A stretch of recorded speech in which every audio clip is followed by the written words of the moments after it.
Good morning, this is Mission Alive and I'm Greg McCann. This is part 7 of a series we're doing on the MSC involvement in China.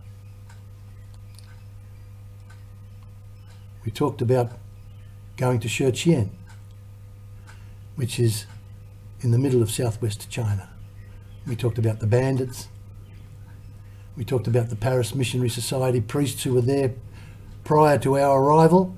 They had actually been there for many years, arriving in 1870. That's their seminary you can see there, but we'll come back to that later on. We talked about the trip up the Yangtze River. We talked about Barney Delaney's articles in the Australian Province newsletter. And we talked about the Long March and how it involved Shenzhen. Of all the places to go through it, one place that was stopped was a Shenzhen. Then we looked at 1938 and the wonderful great men who were there at the time, the MSC from the North German province, and the sisters who had the orphanage. They had a dispensary, they had schools. Once the sisters arrived, the mission really went ahead in leaps and bounds. We looked at the church, that's Tongren Church, Dejiang Church, and that's the main altar of Shenzhen Church with Christ the King. Then we looked at how it was made a prefecture and how the mission had grown by the late 30s and how those times were the heady days of success, the pinnacle of achievement for the mission. During World War II, Japan did not invade Guizhou province, as I said, and except for the communists, the missionaries were virtually left alone. On one occasion, the 6 missionaries were abducted and spent 6 months in jail, but eventually they were released. We got to a stage with this period of calm we talk about. I called it a confused peace descended on the mission, and how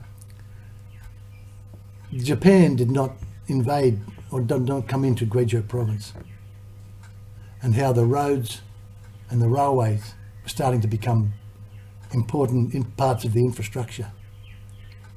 This also improved communication, and as Monsignor Volkholz was installed as the new prefect apostolic, it became a time of expansion and great progress.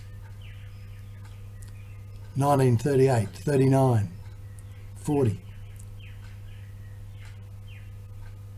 During the war years. In spite of a lack of money, many churches and the presbyteries were built. The missionaries sold their building skills, dispensed medicines and taught weaving and sewing. There were some public officials who discriminated against them, and they tried to close the schools, and they impounded harvests and forbade Christians to go to churches. And you know what? It's a bit like that today too.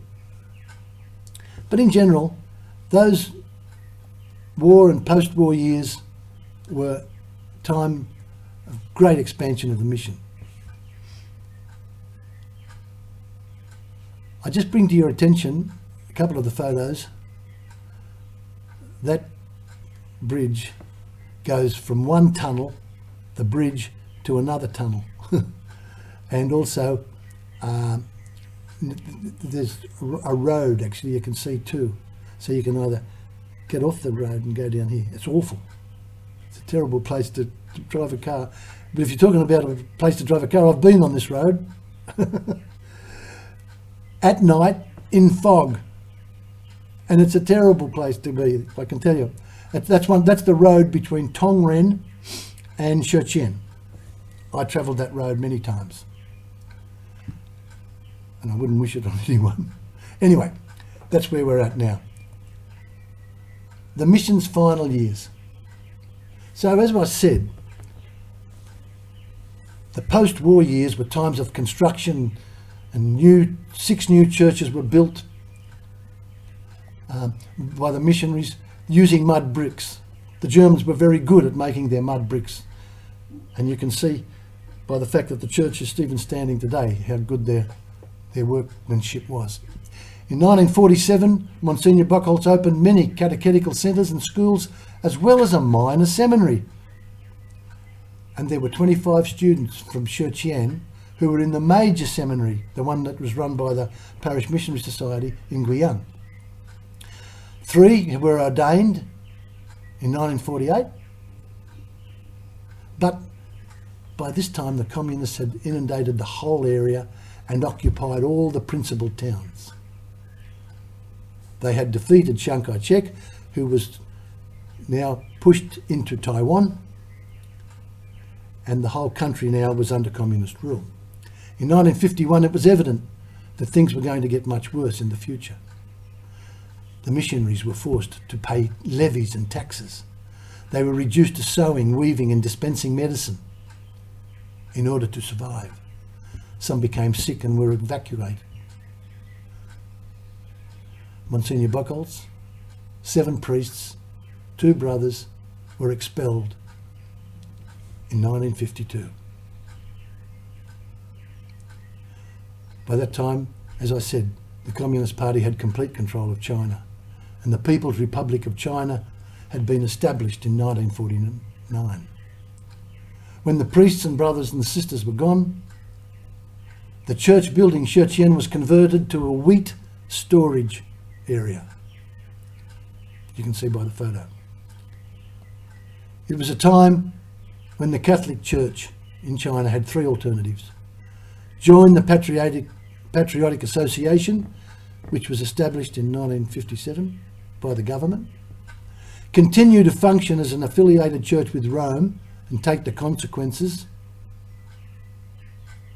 or go underground with religious services held secretly and in private, essentially under the umbrella of the Legion of Mary.